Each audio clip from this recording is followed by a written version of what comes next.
London has a mayor. Present mayor is Boris Johnson. Before that was Ken Livingstone, and London will be going to the polls in May for a new mayor. They'll also be going to the polls to vote for the London Assembly members. Now those are members that in essence hold the mayor to account on behalf of their constituencies or as pan-London list members. The Assembly can in essence reject the mayor's budget with a certain percentage of members, and that is significant in itself. It's not happened, but we do have that power if we're unhappy with the mayor's budget. I'm proud to be a constituency member.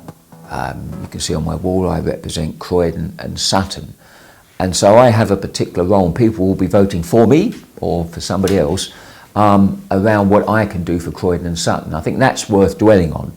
I think an massively important job of the mayor is to work with government and get resources and tax income, etc. for London.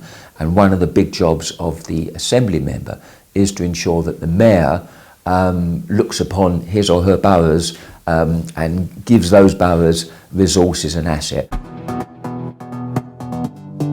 It's important that I am in this building. I can bump into and speak to the mayor and his senior advisors and lobby them appropriately for things that are good for Croydon and Sutton. So clearly, being the Assembly member, I have had a good relationship with Boris. I think I've done some good things for Croydon and Sutton as a result, but I'm happy to work with whichever mayor comes in after May, because I will be able to, within this building, obviously formally through committees, which is the point you made, I can ask them questions in Mayor's Question Time, which is an excellent event, and I commend people to come to Mayor's Question Time. But of course, within this building, one can work on a kind of interpersonal level to try to support people. They're going to vote for mayor, which I think is massively important. But that mayor needs to be held to account on behalf of those people in those constituencies.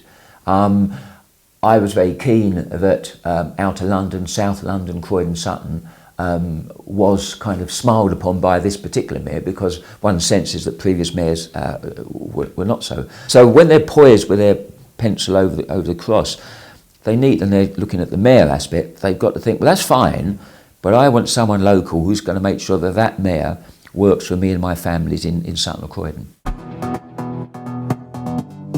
It's going to be like the last race, it's going to be close. They're two different characters. I think, and I know Zach, so that's obvious. I think Zach's got some very strong points around his independence and around the fact his green credentials. But I think when people are on the doorstep, and I'm talking to people on the doorstep who are wavering and are thoughtful about this, a massively important point is this, and I think this to me is probably the killer point, is that for the 4 years of this mayoralty, you'll have a Conservative government, like it or not. You've got a Conservative government.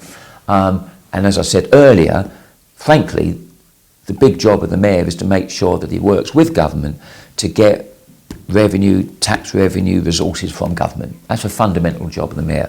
So when I'm on the doorstep and I speak to someone who's thoughtful, I say, who do you think will best serve you in that aspect? Will it be someone like Zach Goldsmith, who can work with his colleagues, or will it be Sadiq, who naturally is an oppositionist and would not necessarily be able to work with them?